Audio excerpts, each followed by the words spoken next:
Mr.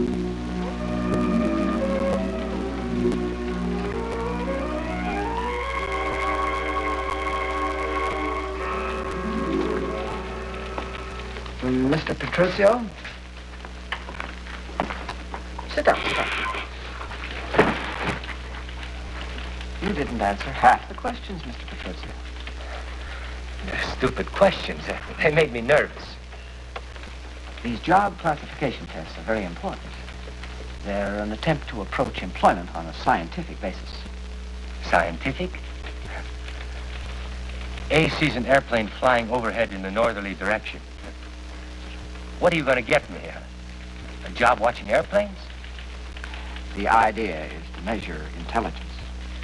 You advertise, you get people jobs if they pay. Okay, I got money to pay. I don't want a bunch of stupid tests. I want a job. Have you done any other kind of work? I mean, besides the circus? I told you. I've been working on a trapeze since I was 11 years old. You haven't even answered the questions about education. Once my mama, she paid a bookkeeper with the circus to teach my brother and me how to read and write. Frankly, I don't know what to suggest. I mean, it's almost impossible without previous experience of some sort. There might be work as a laborer. Laborer? The pay is very good, sometimes as high as $3 an hour. Hey, mister, I made $400 a week last year. I gotta pay you to get me a job for $3 an hour? Perhaps you should go back. Hey, I didn't come here for no tests. And I don't come here for no advice.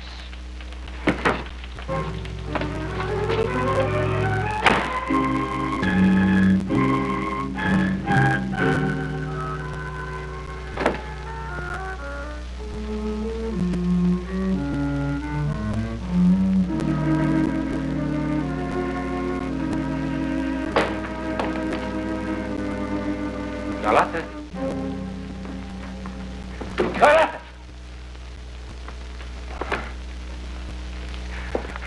I thought maybe you... Well, I don't know what I thought. I just feel rot. Would you send up a bellboy, please? I almost visited Papa today. He sure came close. Look what I bought him. Italian cigars. Boy, they're like sticks of dynamite. Does he love them? And how's he supposed to smoke them? It's just the idea of the thing. Like a peace offering. Like I was thinking about him. Sit me up. I bought the cigars. And I went down to 6th Street to catch the bus that goes to the hospital. And I would tell the nurse who I was. I'm Mario Petruccio, the oldest son.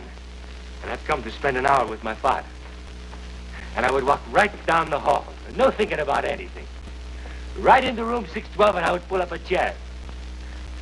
And I'd say, hey, Papa, I bought you some of these lousy cigars so you can stick up the whole place. That's not what I would say.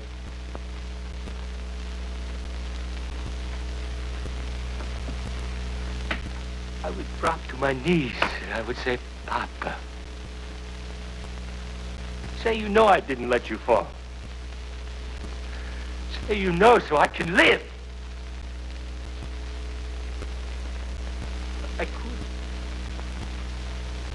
I couldn't face it.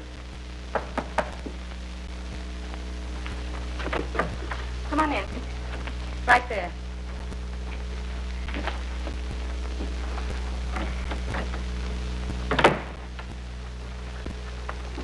Where are we going? I'm going. But you can't. Watch me. You can't. Listen, Buster. It wasn't exactly a bed of roses, even when you were one of the magnificent Petruccios. Go home to Mama, Mario. She'll make you a thick minestrone soup, and everything will be just fine. Papa was right about you. Papa said you were no good.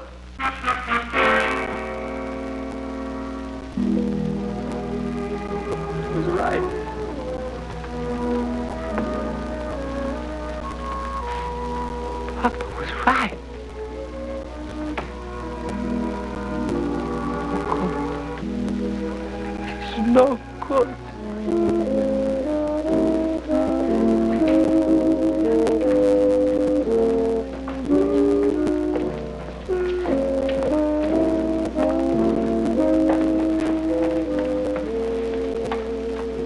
at the hotel say you'd probably be here?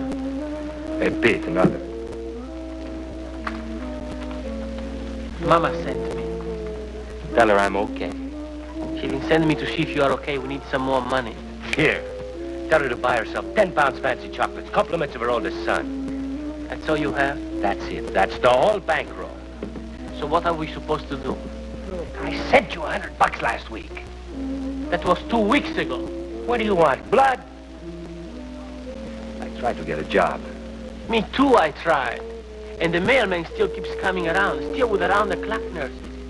You should see the bill we got from the specialist who flew out here last month. Done him a lot of good, huh? He's alive.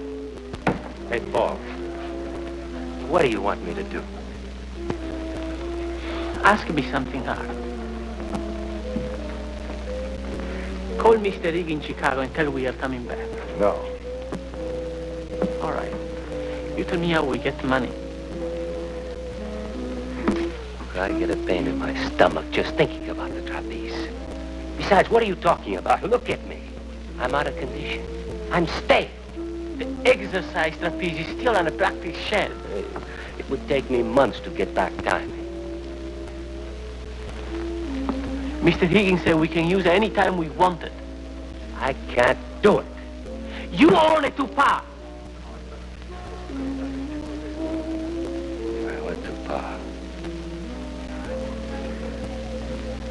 I owe Papa one thing.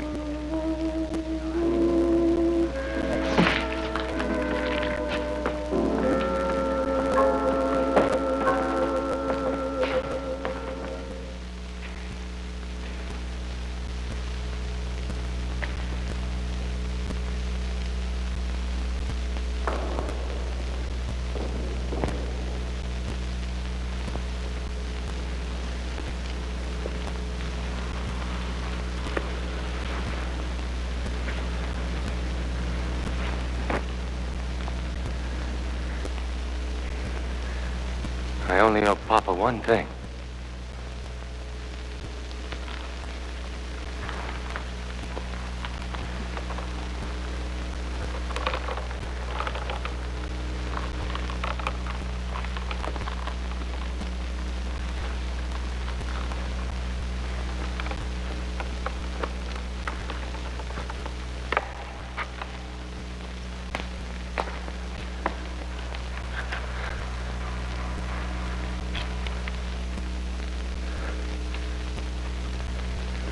Okay, Papa. Now it's your turn to drop him.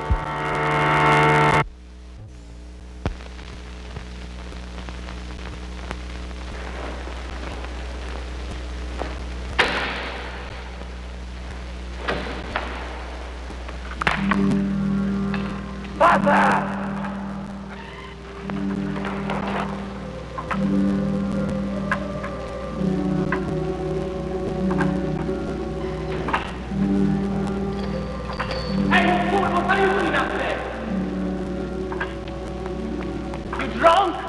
He caught me.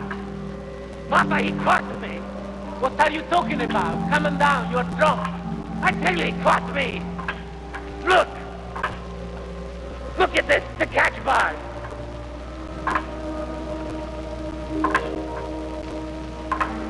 For the love of God.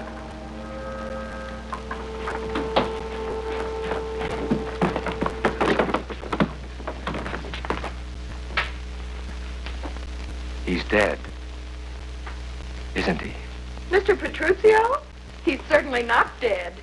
They'll have him down from the examining room any minute now. Thank God. You know, it was the strangest thing. I couldn't believe my eyes.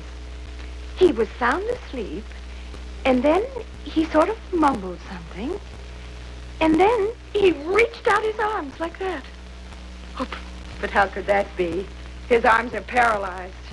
Well, I called the doctors right away, and they took him right up to the neurosurgical room. Excuse me.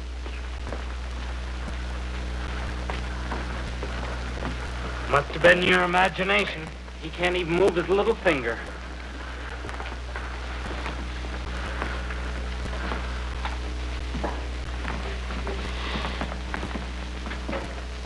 Per amore di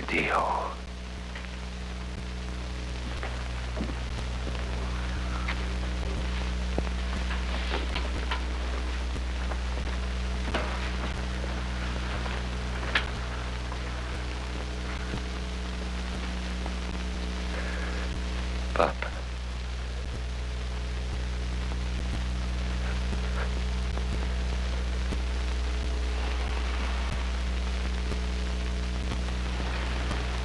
Papa, Papa.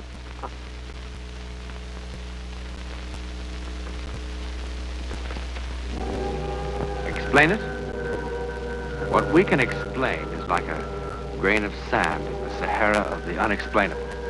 But we do have a talent for fastening labels onto everything we don't understand. But does that lull us into thinking that by giving something a name, we rob it of its mystery? All right. The word to describe what happened to Gino Petruccio is bilocation. The definition?